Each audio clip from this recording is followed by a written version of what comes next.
Yesterday, and maybe the day before, they started building up a large mound of gray dirt near the entrance. It's actually gravel. I was a little surprised because the contractor said some time ago that no additional dirt was needed. Well, when they started moving it across the road to the base of the wall, it made sense. Gravel drains, and a lot of dirt does not.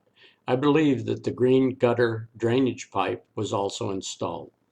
Most of the rest of the Saturday work was done at the south end of the property. More specifically, the turnaround area for the buses and another for the cars was being carved into the correct shapes.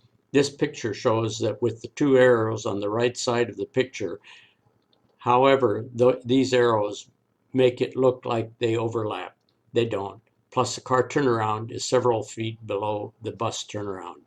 This evening, I noticed something in the same photo that has been there at least 2 weeks. I did not see it until now, a fire hydrant. When I was a boy, I learned to love museums. My father was a professor at USC.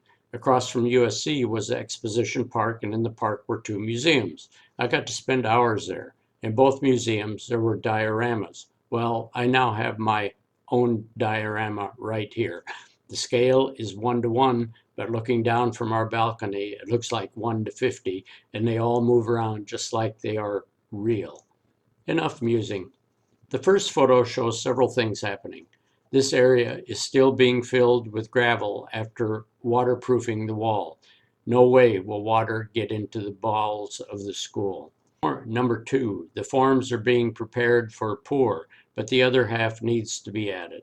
3, it looks like they are manufacturing more columns by first wiring the rebar to the needed size. 4, in the Grand Canyon, they are making forms for some big footings. If you look closely, you can see half a worker where one of the footings will go.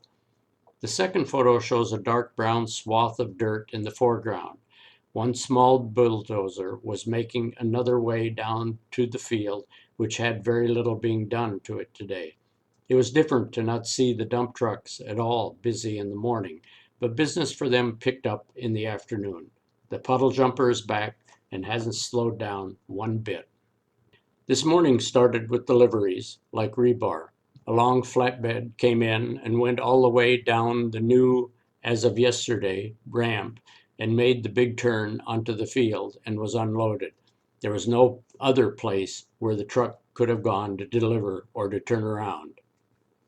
The second photo shows the white crane moving one of the future column rebar cores that was assembled at its feet. It's going to what will be, I'm guessing, the southern edge of the classroom building. The third photo shows the same crane on the other side of the Grand Canyon doing the same thing with another future column. The gold line was drawn in to show my estimate of the southern edge of the building. Not shown was the yellow Grove crane leaving the site, or the gravel being spread around the foundation on the northwestern edge of the building. Busiest day so far. 3 booms to spread the concrete into every cranny. The big north-south wall got some of the truckloads of concrete, as did the stormwater collection vault down on the field. The central gate was blocked, so a lot of the incoming traffic had to come in along the west side of the site. Yesterday, one very long flatbed had a hard time making it, leaving. Wally Presbo is quoted, "That flatbed truck didn't leave till 5 p.m. It had difficulty making the turn back and up the hill to go between the dump truck and drilling rig. They finally pushed it up that area with a bulldozer on the back end. Amazing what's happening down there." The first photo shows a subcontractor team working the pour off the slab floor. The second photo is included to show the cornerstone flag hanging from the tallest crane. I like it. It shows company pride. Too bad the US flag could not have been there on the 4th. The last photo shows the installation of a manhole for access to stormwater drainage. Now we know what level the bus lanes will be, at least in that area. Sometimes my guesses come true and sometimes not so much. A big surprise was the closing off of the main access route through the center of the classroom area.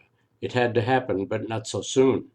The first photo shows the big vertical I-beams now in place. It also shows that the forms from the south end of the original north-south wall are removed. No surprise there. Did you notice that the big crane moved? Maybe 20 or 30 feet. The second photo shows that the walls of the water storage vault are starting to be extended upwards with forms or falsework. No surprise. It also shows one of the delivery trucks trying to get back up the rise after exchanging one item of equipment. For some vehicles with long trailers, that's a very sharp curve. The third photo is of a new set of wall retaining beams being installed at the bus turnaround area. That's a surprise. The buses will have to drive over them, another indicator as to the elevation of the bus lanes. We are still wondering about the row of 10 retaining wall beams across the bus turnaround area. They'll make good speed bumps. In the first photo, down the hill, you can see the Komatsu excavator helping by pulling the double dump truck up the slippery hill. In the second photo, Komatsu is helping by pulling the rig with the long trailer up the slippery hill. The rain lit up in the afternoon. The big tall crane was moved back to its previous spot closer to the gate. In its place was what could be called a telebelt. A good picture of such was hard to find. The third picture from Google shows basically what it is and how it works. Sand or gravel or even concrete dump into the hopper and then up the conveyor belt, transfer to another belt, and then a long ride out to the hose where it is directed into every nook and cranny. In our case, that was to the north, the Talus Drive side of the east-west wall. This following from Kip and the telecon from Bruce verify that the contractors have not gone crazy with the latest retaining wall located in the path of the school buses. By the way, the doodads may be tie-back anchors and nails.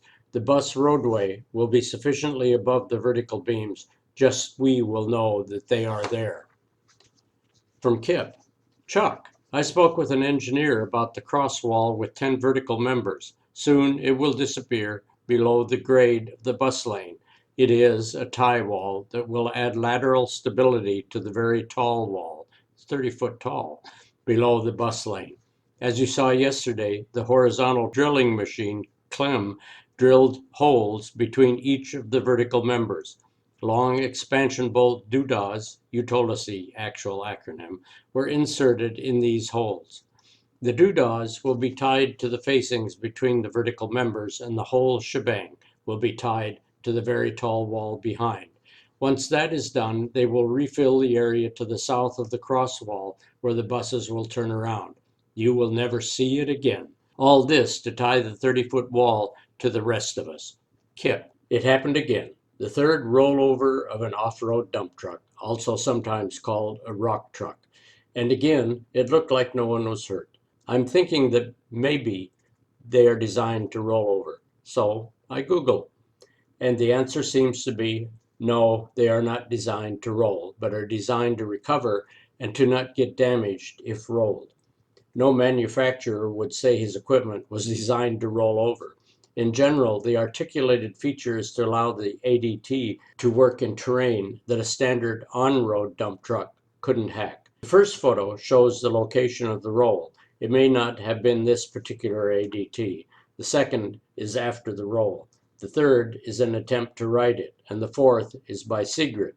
It shows the truck back on its wheels. The bulldozer with the excavator work together.